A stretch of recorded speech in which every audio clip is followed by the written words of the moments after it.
Hello everyone, I Shivangi Giri welcomes you all in Vandya Granth. तो lecture number 4 में हमने 2 टॉपिक फाइनली अपना कवर कर लिया था। पहला टॉपिक फ्रेंच रेवोल्यूशन वाला और दूसरा making of nationalism in Europe. 2 topic हमारी बिल्कुल अच्छे से ख़त्म हो चुकी है ना। और आज जो है ना हम द एज ऑफ रेवोल्यूशन 1830 से 1848 वाली जो है ना वो वाले को आज हम कवर करेंगे, उसका आधा और फिर आधा उसका नेक्स्ट पार्ट में, आधा और the making of Germany Italy पूरा नेक्स्ट पार्ट में। ठीक है, तो आज का एजेंडा क्या है, आज का एम क्या है, द एज ऑफ रेवोल्यूशन को कवर करना है। ठीक है, द एज ऑफ रेवोल्यूशन 1830 1848 इस वाले को हमने हंगर हार्डशिप तक हमने पूरा वो वाले टॉपिक तक उस पार्ट तक हमने क्लियर कर लेना है आज इस टॉपिक को। ठीक है, तो बच्चा पिछले लेक्चर तक आपने देख लिया था कि क्या हो रहा था, कंजर्वेटिज्म आ गए थे, है ना। हमने गिसेपे मजीनी के बारे में देखा था, याद होगा आपको। नहीं याद होगा तो प्लीज गो थ्रू कर लीजिए एक बार नोट्स। ठीक है, आपको हो सकता है याद आ जाए, बुक पलट लो, याद आ जाएगा। ठीक है, आगे द एज ऑफ रेवोल्यूशन हम पढ़ेंगे। ठीक है, as conservative rulers used to increase their powers, these revolutions were led by the educated middle class rich people. जैसे जैसे कंजर्वेटिव रूलर क्या कर रहे थे, अपने पावर को बढ़ा रहे थे, वैसे वैसे ये रेवोल्यूशंस बढ़ते जा रहे थे। एजुकेटेड मिडिल क्लास और एजुकेटेड मिडिल क्लास में जो रिच पीपल थे, ये लोग क्या कर रहे थे, धीरे धीरे अब रेवोल्यूशन कर रहे थे, क्रांति ला रहे थे यूरोप के अंदर। For x professor, school teachers, clerks, commercial middle class, July revolution 1830 in France, Bourbon dynasty established in 1815, overthrown by the liberal revolutionaries, constitutional monarchy established in France, Louis Philippe become the head। बच्चे क्या हो रहा था, x professor, school teachers, clerks, commercial middle class वाले सारे कहाँ थे, जुलाई revolution जो 1830 में फ्रांस में हो रहा था। जुलाई रेवोल्यूशन कहाँ हो रहा था बच्चा, 1830 में हो रहा था। किधर हो रहा था, फ्रांस में हो रहा था। 1830 इन फ्रांस में कौन कौन पार्टिसिपेट कर रहा था बच्चा इसमें पार्टिसिपेट कर रहे थे एक्स प्रोफेसर, ठीक है, टीचर, क्लर्क, ठीक है बच्चा, एक्सेट्रा।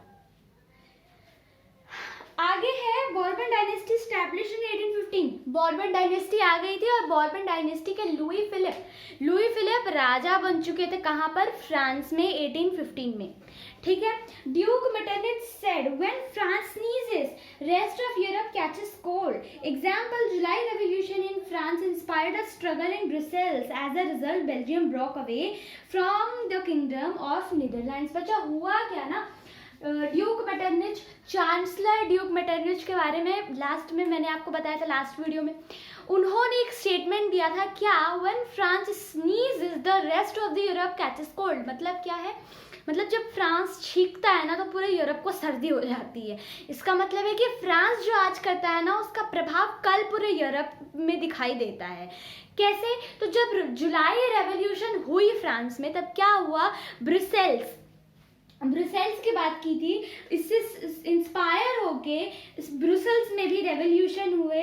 रिजल्ट में क्या आया, बेल्जियम टुकड़ों टुकड़ों में बट गया। ठीक है, from the kingdom of Netherland. ठीक है, नीदरलैंड के किंगडम से बेल्जियम क्या हो गया, बट गया। ठीक है, तो इसीलिए ड्यूक मेटरनिच ने क्या कहा था, स्टेटमेंट दिया था, when France sneezes the rest of the Europe catches cold. ठीक है, an event that mobilised nationalist feeling among the educated elite across Europe was a Greek war of independence. ठीक है, और क्या थी वो चीज जो लोगों के अंदर ये इलाइट फील ला रही थी, वो थी ग्रीक वॉर ऑफ इंडिपेंडेंस। अब ग्रीक वॉर ऑफ इंडिपेंडेंस के बारे में सुनेंगे तो ग्रीक किसका पार्ट था, Greek was a part of Ottoman empire. Greek किसका पार्ट था, Greek was a part of Ottoman empire. Ottoman empire का पार्ट था क्या, ग्रीक। ठीक है, तो इसके बारे में क्या कह रहे हैं, growth of nationalism in Europe sparked a struggle in Greece for independence। ठीक है, मतलब जो नेशनलिज्म जो यूरोप में छा रही थी वो धीरे धीरे ग्रीक में इंडिपेंडेंस, मतलब लोगों के अंदर, लोग उससे इंस्पायर होकर ग्रीक के अंदर भी इंडिपेंडेंस मांग रहे थे। ठीक है, ग्रीक पॉपुलेशन में कौन कौन थे? क्रिश्चियन थे, और ऑटोमन एम्पायर के लोग जो थे वो मुस्लिम थे। कौन थे? मुस्लिम थे। ठीक है, और ग्रीक के लोग कौन थे? ग्रीक के लोग थे Christian.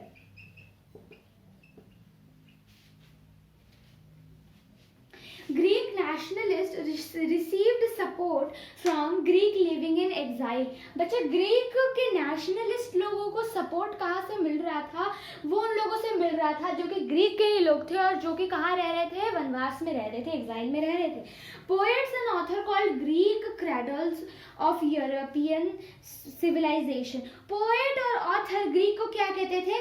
Cradle of European civilisation कहते थे। English poet Lord Byron organised funds and went himself in the war to fight. English poet कौन? Lord Byron. उन्होंने क्या किया? फंड ऑर्गेनाइज किया ग्रीक एम्पायर के लिए, और वो खुद भी इवन दो फाइट पे गए थे। He died of fever in 1824।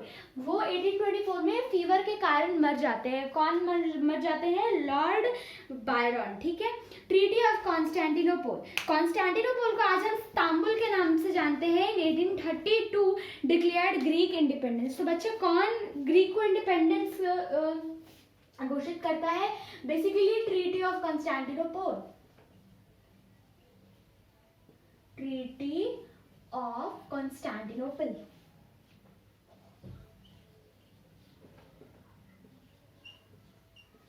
कब बच्चे? ऑफ 1820 और ऑफ 1832। ठीक है, ग्रीक को इंडिपेंडेंस, ग्रीक को क्या साबित करती है? Independence, independent. ठीक है, घोषित करती है ट्रीटी ऑफ कॉन्स्टेंटिनोपल। ठीक है, आगे है बच्चे तो romantic imagination and national feeling. अब रोमांटिसिज्म का नाम सुनते ही शाहरुख खान हमारे मन में आता है, लेकिन वो वाली रोमांटिसिज्म नहीं है। ये जो रोमांटिसिज्म है ना, ये एक्चुअली हमारे देश के लिए है। ठीक है, ये हमारे देश के लिए है, शाहरुख खान वाला नहीं है ये। The development of nationalism did not come about only through the wars and territorial expansion। अब देखो भाई, जाहिर सी बात है कि हमें आज़ादी सिर्फ लड़ाई झगड़े या फिर वो मेरा जगह है, ये तेरा जगह है, ये करने से नहीं आने वाला है। किस चीज़ से आएगा? The sense of collective belonging से आएगा। ठीक है, किससे आएगा? Culture played an important role in creating the idea of the nation. Art and poetry, stories, music help express the shape nationalist feelings. भाई जो पोम्स है, जो स्टोरीज है ना, इतिहास की, हिस्ट्री की, वो जो है हमारे अंदर सेंस ऑफ कलेक्टिव बिलोंगिंगनेस ला सकती है। लड़ाई झगड़ा मारपीट हमारे अंदर सिर्फ द्रोह भर सकती है। ठीक है, हमारे दिमाग को सिर्फ और सिर्फ लड़ाई झगड़े में ला सकती है। हमें एक्चुअली में अगर सेंस ऑफ कलेक्टिव बिलोंगिंग लाना है तो हमें अपने कल्चर के साथ, ठीक है, हमें अपने कल्चर के साथ एक दूसरे को कनेक्ट करना पड़ेगा। Let us look at romanticism, a cultural movement which sought to develop a particular form of nationalist sentiment. Romantic artists and poets generally criticize the glorification of reason and science। बच्चा क्या है? Romantic artist और poets क्या करते हैं? Criticise करते हैं। किसको क्रिटिसाइज करते हैं? Glorification of reason and science. ठीक है, and focus instead on emotion, institution and mystical feelings. बच्चे जो आर्टिस्ट होते हैं ना, वो लोग इस साइंस से और रीजन से सबसे डिसअग्री करते हैं, लेकिन वो अग्री किस पर करते हैं? वो अग्री करते हैं इन दी इमोशंस, इंस्टीट्यूशन और मिस्टेरिकल फीलिंग्स पर। ठीक है, फीलिंग्स पर। Their effort was to create a sense of shared collective heritage, a common cultural past as the basis of nation. उनका क्या मानना था? उन्हें क्या करना था? उन्हें लोगों के बीच में ना एक कल्चर के थ्रू उन लोगों के अंदर एक कलेक्टिव बिलोंगिंगनेस लाना था। ठीक है, कलेक्टिव हेरिटेज लाना था, और एक कॉमन कल्चर ही है जो कि एक नेशन बना सकती है। Other romantics such as the German philosopher Johann Gottfried Herder, ठीक है, claimed that true German culture was to be discovered among the common people। मतलब जो जर्मन कौन थे? German philosopher John Gottfried Herder. नाम देखो ये सब जो नाम है ना, ये एग्जाम्पल्स लिखने के काम में आएगा, इसीलिए इन सब नामों को ना अच्छे से याद करके रखेंगे। ठीक है, जोहान गॉटफायर्ड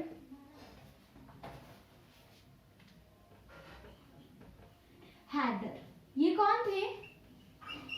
ये कौन थे बच्चा? ये जनरली थे एक रोमांटिक आर्टिस्ट जो कि कहते थे कि अगर हमें जर्मन का कल्चर देखना है, ठीक है, तो हमें कहाँ जाना पड़ेगा? वहाँ पे हमें कॉमन पीपल के बीच में जाना पड़ेगा। और कॉमन पीपल को ये लोग क्या कहते थे? कॉमन पीपल को ये लोग कहते थे दास वोल्क। दास वोल्क को ये लोग क्या कहते थे? कॉमन पीपल, कॉमन सिटीजन को ये लोग कहते थे दास वोल्क इन जर्मन लैंग्वेज।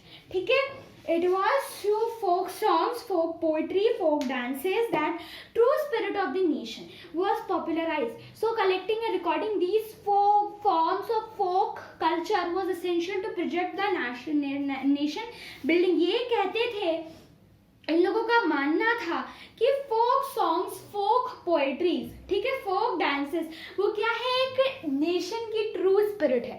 हम इन सब चीज़ों से लोगों के अंदर क्या ला सकते हैं? सेंस ऑफ कलेक्टिव बिलोंगिंगनेस ला सकते हैं, और कुछ नहीं। ठीक है, the emphasis on vernacular language and the collection of local folklore was not just to recover an ancient national spirit but also to carry the modern nationalist message to large audience who were mostly illiterate. इसका emphasis क्या था? इसका emphasis था on vernacular languages. Vernacular languages क्या होती है? Vernacular languages basically बच्चे जो किसी भी एक पर्टिकुलर जगह की लैंग्वेजेस होती है ना, जो हम बोलते हैं, ठीक है, एक कम्युनिटी का जो एक लैंग्वेज होता है उसे हम कहते हैं वर्नाकुलर लैंग्वेजेस को। जैसे कि जिस लैंग्वेजेस को हमने सुना नहीं है वो हमारे लिए वर्नाकुलर है भोजपुरी, वर्नाकुलर है हरियाणवी, ठीक है, क्योंकि ये सभी को नहीं पता है। ठीक है, ये कुछ ही लोगों को पता है जो उस कम्युनिटी से बिलोंग करते हैं, उन्हें ही पता है, इसलिए एक वर्नाकुलर लैंग्वेज है। ठीक है, and collection of local folklore was not just to cover an ancient national spirit but also to carry the modern nationalist message to large audience who were mostly illiterate. बच्चे इसका जो main motive था ना, it was not just to recover an ancient national spirit, मगर इसका जो motive था ये था कि illiterate people तक भी इस मैसेज को पहुंचाया जाए, रोमांटिसिज्म के मैसेजेस को illiterate people तक पहुंचाया जाए।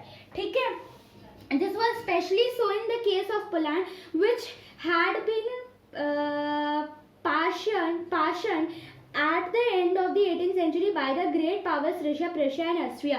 ये स्पेशली किस केस के लिए था? पोलैंड के केस के लिए था, जिसे बहुत सारे पार्ट में डिवाइड कर दिया गया था during the end of the 18th century. किस में? रशिया में, प्रशिया में और ऑस्ट्रिया में। Even though Poland no longer existed as an independent territory, national feelings were kept alive through music and language. बच्चा, इंडिपेंडेंट पोलैंड जो है ना, कुछ पार्ट रशिया ने ले लिया, ठीक है, कुछ पार्ट प्रशिया ने ले लिया, कुछ पार्ट ऑस्ट्रिया ने ले लिया, तो पोलैंड क्या था? पोलैंड बचा ही नहीं ना, लोगों के बीच में कोई एकता नाम की कोई चीज रही ही नहीं। पर ये एकता कैसे रही? एकता रही through the national songs and the hymns. ठीक है, इससे लोगों के अंदर क्या बची? नेशनलिज्म की भावना बची रही लैंग्वेजेस के through. Karol Kurpinski for example celebrated a national struggle through his operas and music, turning folk dance like the Polonais and the mazurka into nationalist symbol। यहाँ पर बेसिकली एक कारल कुरपिंस्की नाम के आदमी के बारे में बात हो रहा है जो कि नेशनल स्ट्रगल को कैसे सेलिब्रेट करते थे? Through the operas and music. ठीक है, language too played an important role in development of nationalist sentiment. बच्चा, मैंने आपको पहले भी एक और बात बताया था कि नेशनलिस्ट, ठीक है, राष्ट्रीयता, एक भावना बढ़ाने में हमारी लैंग्वेज का सबसे बड़ा हाथ होता है। कल्चर का भी होता है पर उसके साथ साथ लैंग्वेजेस का भी हाथ होता है। ठीक है, after Russian occupation, the Polish language was forced out of school and the Russian language was imposed everywhere। बच्चा, अब यहाँ पर ध्यान से सुनना, ये पूरा पैराग्राफ होने वाला है इंपॉर्टेंट। आई वांट कि आपके जो पेज नंबर 15 या 16 है ना, उसकी जो सेकंड पैराग्राफ है, सेकंड पैराग्राफ में इंपॉर्टेंट मार्क कर लो, फटाफट से इंपॉर्टेंट मार्क कर लो, क्योंकि ये पैराग्राफ से क्वेश्चन भी आ सकते हैं एंड ये इंपॉर्टेंट भी है, समझ लो अच्छे से। हुआ क्या था बेसिकली पोलैंड में ये हुआ था कि after Russian occupation the polish language was forced out school and the Russian language was imposed everywhere.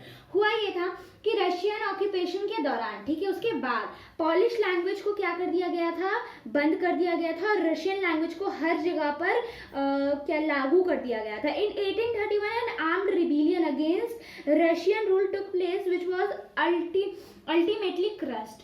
अब हुआ कि 1831 में एक आर्म्ड रिबेलियन आई, ठीक है, अगेंस्ट द रशियन रूल, लेकिन वो क्या करा, उसने आर्म्ड रिबेलियन को क्या करा, क्रश कर दिया। Following this many members of the clergy in Poland began to use language as a weapon of national resistance. अब क्या हुआ था बच्चा, अब यहाँ पर इसके बाद भी रशियन ने उन रिबेलियंस को भगा दिया, उसके बाद भी वहाँ के जो क्लर्जी क्लासेस वाले थे उन्होंने क्या किया था, लैंग्वेज के थ्रू ना नेशनलिज्म की भावना जगाए रखा था लोगों के अंदर।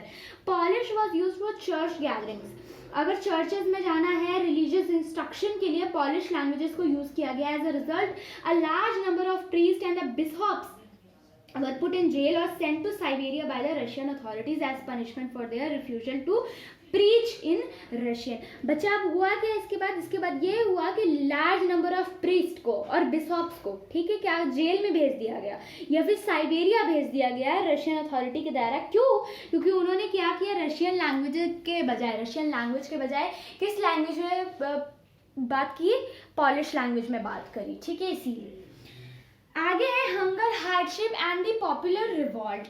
In 1830s were years of great economic hardship in Europe. The first half of the 18th century saw an enormous increase in the population all over the Europe। हुआ कि 1830s में हर जगह पर यूरोप में क्या चल रहा था, स्ट्रगल चल रहा था।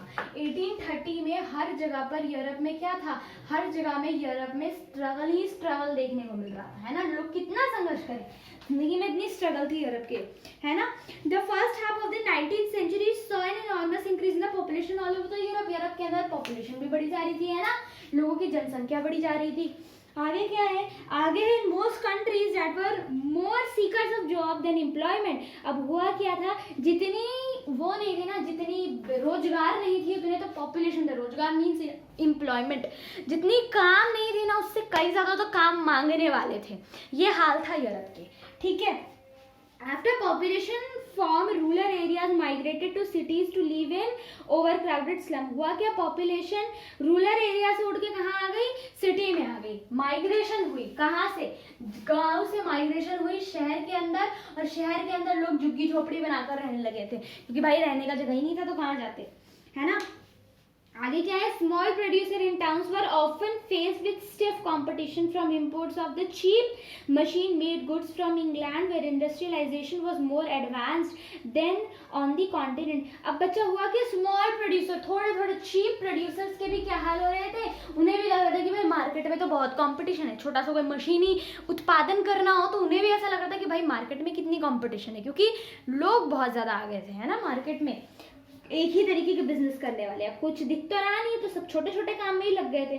This was specially so in the textile production which was carried out mainly in homes और small workshop and was only partially mechanized in those regions of Europe where the aristocracy still enjoyed power, peasants struggled under the burden of feudal dues and obligation. The rise of food prices or a year of bad harvest led to widespread the pauperism in the town and the country। बच्चा अब यहाँ पर हुआ क्या कि अब लोग इतने ज़्यादा मतलब टेक्सटाइल प्रोडक्शन के वक्त पर क्या हुआ था, इन टेक्सटाइल प्रोडक्शन में विच was carried out mainly in house और स्मॉल वर्कशॉप, यहाँ पे क्या हुआ था, was only partially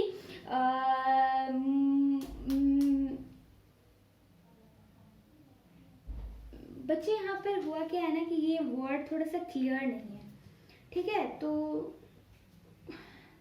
I will tell you this particular line. यहाँ पे जो वर्ड है ना इस बुक में थोड़ा क्लियर नहीं है, ठीक है, थोड़ा सा मिटा हुआ है, तो मैं इस लाइन को आपको नेक्स्ट वीडियो में पक्का समझाऊंगी, ठीक है, क्योंकि ये वर्ड थोड़ी सी यहाँ पर ढंग से क्लियर नहीं है। आई गेस प्रिंटिंग में कोई गड़बड़ होगी। The year 1848 was one such year।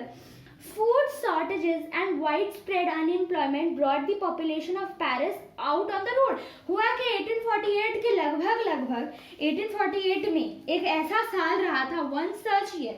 Food shortage मतलब खाने की तंगी इतनी ज़्यादा बढ़ गई थी और अनएम्प्लॉयमेंट बेरोजगारी इतनी ज़्यादा बढ़ गई थी कि यूरोप की सारी पॉपुलेशन, पेरिस की सारी पॉपुलेशन अब कहाँ आ गई थी, रोड पर आ गई थी।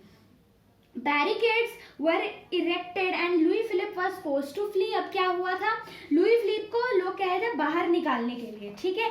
National assembly proclaim republic granted suffrage to all adult male above 21 and guaranteed right to vote. National workshop to provide employment were set up. अब हुआ कि इन्होंने ये क्लेम किया कि इन्हें एक नेशनल असेंबली चाहिए। नेशनल असेंबली में इन्होंने एक प्रोक्लेम किया कि इन्हें एक रिपब्लिक जगह चाहिए जहाँ पर हर मेल, चाहे उसके पास प्रॉपर्टी हो चाहे उसके पास प्रॉपर्टी ना हो, उन्हें राइट टू वोट चाहिए, ठीक है। And guaranteed the right to work, ठीक है, और उन्हें बेरोजगारी मिले ये भी गारंटी देना होगा इन्हें। Earlier in 1845 weavers in Silesia had led a revolt against the contractors who supplied them raw material and gave them order for finished textile but drastically reduced their payment. The journalist Wilhelm Wolf described the events in Silesian village as follows. बच्चा हुआ क्या कि 1845 में Weaver, Silesia में जो Weaver थे उन्होंने contractors के अगेंस्ट क्या किया था, एक रिवॉल्ट किया था। क्यों ये रिवॉल्ट क्यों किया था, क्योंकि उन्होंने जो रॉ मटेरियल सप्लाई किया था उसके बाद ये कहा गया था उन्हें कि उसके पूरे पैसे मिलेंगे, पर एक्चुअली में जो कॉन्ट्रैक्टर है उसने उन्हें पैसे नहीं दिए थे। इसीलिए क्या किया था, वहाँ पे प्रोटेस्ट हुए थे और विलियम वॉल्फर ने क्या किया था, इसके लिए एक आर्टिकल लिखा था। कैसे लिखा था, in this village cotton weaving is the most widespread occupation. The misery of the workers is extreme. The desperate need for jobs has been taken advantage by the contractor to reduce the prices of the goods they ordered. अब हुआ क्या, अब इसने इस तरीके से मतलब कुछ लिख दिया, ठीक है। जो प्रॉब्लम थी उसने वो बताया कि भाई इस जगह के जो लोग हैं बेसिकली वो इस चीज़ पर डिपेंडेंट है और यहाँ के उसमें कॉन्ट्रैक्टर ने क्या किया, इनसे पहले बोला कि पैसे दे देंगे, ऑर्डर चाहिए हमें, पहले हमारा ऑर्डर ला के दो। इन्होंने ऑर्डर ले जाकर दिया तो इन्हें पैसे देने से मना कर दिया, ठीक है। तो ये बात उन्होंने क्या किया, अपने आर्टिकल में छापी, पेन न्यूज़पेपर में छापी, ठीक है, जो भी करा। On 4 June at 2 p.m. a large crowd of weavers emerged from their home and marched in pairs up to the mention of their contractor demanding higher wages. 4 जून को क्या हुआ, 2 PM में 2 बज रहे थे दोपहर के, पूरी एक क्राउड उठी वीवर्स की। वो कहाँ हुई, वो उनके घर पर चली गई, है ना। और उन्होंने क्या बोला, उन्होंने हायर वेजेस का डिमांड किया। They were treated with scorn and threats alternatively. उन्हें क्या किया, थ्रेट और स्कॉर्न के साथ ट्रीट किया, गाली गलौज और धमकी। Following this a group of them forced their way into the house, smashed its elegant window, paints, furniture and proclaim। अब हुआ क्या, इन लोगों ने गुस्से में आकर सबको उखाड़ के फेंक दिया, जितने भी फर्नीचर थे, टीवी फैन जो भी थे ना, फर्नीचर वगैरह, उन सबको उखाड़ के फेंक दिया। Another group broke into the storehouse and plundered it of supplies of clothes which they tore to shreds। अब हुआ क्या था, जो भी धागा धुगा था ना वहाँ पे जो उन लोगों ने ही बनाया था उसे दूसरा ग्रुप उठ कर गया और उसे जाकर उठाकर फेंक दिया। The contractor fled with his family to a neighbouring village which however refused to shelter such a person. He return 24 hours later having requisitioned the army। In the exchange that followed 11 weavers were shot। हुआ क्या बच्चा, हुआ ये कि वो contractor, अभी इतनी बुरी हाल थी, घर में लोग घुस गए थे, वो गया पास के गांव में और पास के गांव के लोग ने क्या बोल दिया कि हम भैया ऐसे लोगों को हम नहीं रखते, उन्होंने रिफ्यूज़ कर दिया। आफ्टर सम टाइम वो अपने ही घर पर गए और उसके बाद में क्या हुआ, 24 घंटे के बाद अपने घर पर गए, ठीक है, और उन्होंने रिक्वेस्ट किया, बेसिकली मांगा माफ़ी, ठीक है। और उस दौरान क्या हुआ था, उसके बाद हुआ था कि in the exchange that followed 11 weavers were shoot, 11 weavers वहाँ पर मारे गए थे, ठीक है। तो बेसिकली आज का जो एजेंडा था, आज का जो एम था, हमने वो कवर कर लिया है। नेक्स्ट वीडियो में हमारा the making of Germany clear हो जाएगा, फिर विजुअलाइजिंग द नेशन और एक नेशनलिज्म एंड इंपीरियलिज्म का टॉपिक रह जाएगा। तो बेसिकली और 3 वीडियोज़ में हमारी पूरी की पूरी the rise of nationalism in Europe complete हो जाएगी, ठीक है। तो उन 3 वीडियो को देखने के लिए stay tuned and thank you very much.